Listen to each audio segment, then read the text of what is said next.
መቆም ስላቃተን አንዳንድ ቦታ ላይ አቋም መውሰድ ስላቃተን ይመስለኛል። አንዳንዱ ትንንሽ አጀንዳዎች የሚመስሉ ግን ደግሞ ከተማውን ትንሽም ቢሆን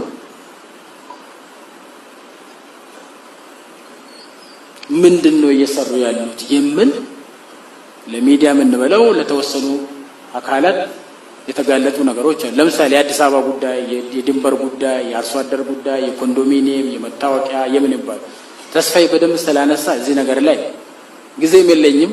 ሲጀመር አጀንዳም ስላልሆነ አጀንዳችንም ስላልሆነ የኛ አጀንዳ የከተማው ነዋሪ ህይወት መቀየር እስከሆነ ድረስ በዛ ነገር ላይ መነጋገር መቀየር አንዳንድ ነገር ፐርሰናላይዝ አረክ እንዳትሉኝ እንጂ ማንሳት በጣም ተገቢ ነው። እነዚህ ትላልቅ ነገሮች የወጣቱን፣ የሴቱን፣ የከተማውን ነዋሪ ነጋዴውን ህይወት የሚቀይር እርምጃ እየወሰድን ስራ እየሰራን ለምንድን ነው አንዳንዱ ከአጀንዳም ውጪ ሆነው ፐርሰናላይዝ የሚደረጋል ብላችሁ የጠየቃችሁ እንደሆነ በጣም ቀላል ነገር ግን ደግሞ ይሄ ከተማ ወዴት ይሄዳል፣ የከተማው ነዋሪ ህይወትስ ወዴት ይሄዳል የሚል አንድ ጤናማ የሆነ ግምገማ ያለ ማጆሪቲው ብዙሃኑ የሚገመግሙ እኔም በማገኘው መድረክ በብዙ አቅጣጫ ማገኛችሁ ዋናው ጤናማ የሆነ የከተማ ነዋሪ ከተማው በትክክለኛ መንገድ ነው ያለው፣ እንረዳቸዋለን፣ እናገዛቸዋለን፣ በርቱ የሚል ማጆሪቲው ትልቁ ድምጽ አለ። እሱ ሁሉ ጊዜ እኛ ካልተሳሳትን ድረስ ከኛ ጋር ነው ያለው። በዛ ላይ ምንም ብዥታ ሊኖር አይገባም። ሁለት ጫፍ ግን የቆሙ ደግሞ አዲስ አበባን ለቅርጫ ያቀረቡ ደግሞ አሉ። ግልጽ መነጋገር ያስፈልጋል። አዲስ አበባ ቅርጫ አይደለችም። አዲስ አበባ የሀገሪቷ ዋና ከተማ ነው። ሁላችንም ከተማዬ ቤቴ ብለን የምንጠራት ከተማ ናት እንጂ ግለሰቦች እንደፈለጉ ለቅርጫ ያዘጋጇት ከተማ አይደለም። ማንም ሰው ተነስቶ ከመሃልም ከጫፍም ተነስቶ ስለ አዲስ አበባ በፈለገው ቋንቋ መግለጽ አይችልም። አዲስ አበባ አዲስ አበባ ናት። አንዳንዱ ለቅርጫ ያቀርበው ይመስል በተወሰኑ ግሩፖች መካከል የሚከፋፈል ይመስል እንደዚህ ያሰራል። አዲስ አበባ የኢትዮጵያኖች ዋና ከተማ ሆና ትቀጥላለች። ምንም ብዥታ አይኖርም። ሌላው በህገ መንግስት ላይ ተቀምጧል። ለምን አጀንዳ ይሆናል?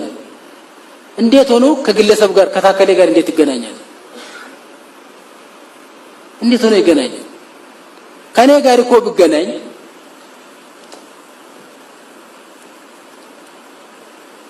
ባለፈው 6 እና 7 ዓመት የተገነባውን ኮንዶሚኒየም ማንም ፈርቶ የሄደውን እኮ አላስተላለፍም።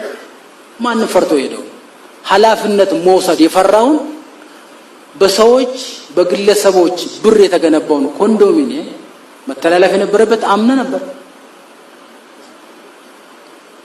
ለአዲስ አበባ ነዋሪ ለምስኪኑ ዜጋ ባልቆረቆር ይሄንን ኮንዶሚኒየም እንደማንኛውም ሰው እኔም ትቼ እሳቱን ለሌላ ሰው አስተላልፌ ሄዳለሁ። በጣም ቀላል ሲምፕል። እኛ እንደምናየው ቀላል እንዳይመስላችሁ አንዳንድ የሰዎች ህይወት የሚቀይር ፕሮጀክት ነው ይሄ ፕሮጀክት። ድንበር ጋር የተገናኘ ወደዚህ ሄደ ወደዛ ሄደ እሱ ለምን ጥያቄ ይሆናል? እኛ እኮ መጨነቅ ያለብን ስለ ግለሰቦች ህይወት ነው። ግለሰቦች ተቀይሯል አልተቀየሩም፣ ደረሳቸው አልደረሳቸው፣ ድንበር ወደዚህም ሄደ ወደዛም ሄደ ለምን ጭንቀት ይሆናል? ሰዎች ናቸው፣ ዜጋ ናቸው፣ ኢትዮጵያውያን ናቸው እነዚህ ሰዎች። ምንም ቢሆን ኮንዶሚኒየም ስለገነባን እኮ አይደለም። ሰዎች እኮ የኦሮሚያ ከተሞች ላይ እየኖሩ ነው ከአዲስ አበባ ወጥ። ለምን አጀንዳ ይሆናል? ለቅርጫ ለማቅረብ ካልሆነ በስተቀር አጀንዳ መሆን የለበትም። አዚፍ አዲስ አበባ ላይ ቁጭ ብለን የምንጠብቀው የሌላ ሰውን ትረስት እንደሆነ የምንሰማው ሌላ እንደሆነ የሚወራው ውዥንብር ውሸት ብቻ ሳይሆን ለፖለቲካ ፕሮፓጋንዳ የሚጠቀሙበት ተራ እኔን የማይመጥነኝ ከስብናይ ውጪ የሆነ ተራ ፕሮፓጋንዳ። በኦሮሚያ ዙሪያ ያሉ ውሃ የሚገነባውን ፕሮጀክት ሙሉ በሙሉ የከተማ ነዋሪን ውሃ እንዳያጣ የምንከፍለውን ዋጋ አታውቁም እናንተ። የሚደርስብን ጫና አታውቁም እናንተ። 175,000 አርሶ አደር ከአዲስ አበባ ዙሪያ ተፈናቅሎ እሱን እንኳን እንዴት ትሪት እንዳደረግን አታውቁም እናንተ።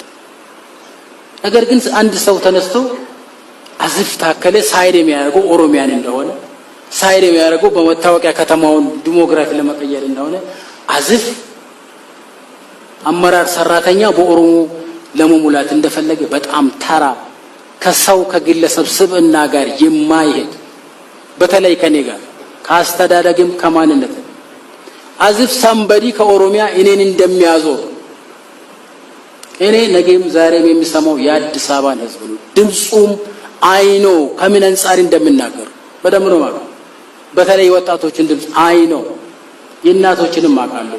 ምክንያቱም ተንበርክኬ የቤቶችን አስተላልፈን በደምብ ነው ማለት ሲያነቡም አይቻለ ችግራቸውንም ነው ማለት አንዳንዱ ዝም ብሎ ስለመሰለው ፕሮፓጋንዳ ካረገ አይሆንም። አንዳንዱ ከከተማ ጫፍ ሆኖ እዚህ ጋር የሳይነሳር ስላለ አይሆንም እንደዚህ ነሰራር የለም። አንዳንዱ ከመሃል እኔ ነኝ ብቻ አይሆንም። ይሄ አዲስ አበባ የነዋሪዎቿ ጥያቄ መመለስ ነው ያለበት። ሌላ በህግ ነው የሚፈታው። እሱ ሁላችንም እንደ ዜጋ መነገር ያለበትን እንናገራለን። እንደ ዜጋ ኃላፊነት እንዳለበት። ከዛ ውጭ ግን ከተማ ውስጥ ያለው ምስኪን እናት ወጣት ኩምበስ ብላችሁ 6,000 7,000 እኮ ታክስ ኤግዘምት ያደረግነው እኮ የኦሮሚያ ነጋዴ አይደለም፣ የአዲስ አበባ ነጋዴ ነው። ምስኪን የመርካቶ ነጋዴ እንዴት ሆኖ እኔን ከዛ ጋር ያገናኛል? ያን ሁሉ የኦሮሚያ መሬት ነው እንደመለስኩት የመለስነው አንድ ላይ ሆነ ያን ሁሉ ሄክታር ያን ሁሉ ሼድ ያን ሁሉ ቀበሌ ቤት ያን ሁሉ ኮንዶሚኒየም መሀል ከተማ አይደለ ይሄ? እናንተ አይደለ አንድ ላይ ያስመለስነው? ለማን እንደተሰጠ አታውቁም እናንተ? ለእያንዳንዱ እናት ወጣት አልተሰጠም? ለምስኪኖች እንዴት ነው ይገናኛል ከኔ ጋር? እኔ እኮ በኢህአዴግ ታሪክ ሰዎች መናገር በማይችሉበት ወቅት ኢህአዴግን ራሱ ቁጭ ብዬ የተናገርኩ ሰው ማንንም የማልፈራ ሰው ነኝ። እንዴት ታከልን ከተራ አክቲቪስት ጋር ሰው ያገናኛል? ከተራ አክቲቪስት ጋር አንዳንዱን ቆም ብሎ ማየት ያስፈልጋል። እንደዚህ ማድረግ የማንችል ከሆነ መተማመን የሚባል ነገር አይኖርም። የማይተማመን ጓደኛ በየወንዙ እንደሚባለው ይሆናል። አይሆንም። ይሄ ደግሞ ከኔ ጋር የሚሰራ ሰው ከኔ ጋር የሚሰራ ክፍለ ከተማ ወረዳ ከኔ ጋር የሚሰራ ካቢኔ ቢሮ ኃላፊ የማንተማመን ከሆነ ይሄንን አይቶ የማይተማመን ከሆነ ኦፍ ኮርስ ይሄኛውን የምናገረው ለእናንተ እንዳልሆነ ታውቃላችሁ። እርግጠኛ ነኝ ለእናንተ እንዳልሆነ ታውቃላችሁ። አንዳንዱ ታከለ ምን ይላል ስለምን እንዲሰማም ጭምር ስለፈለገ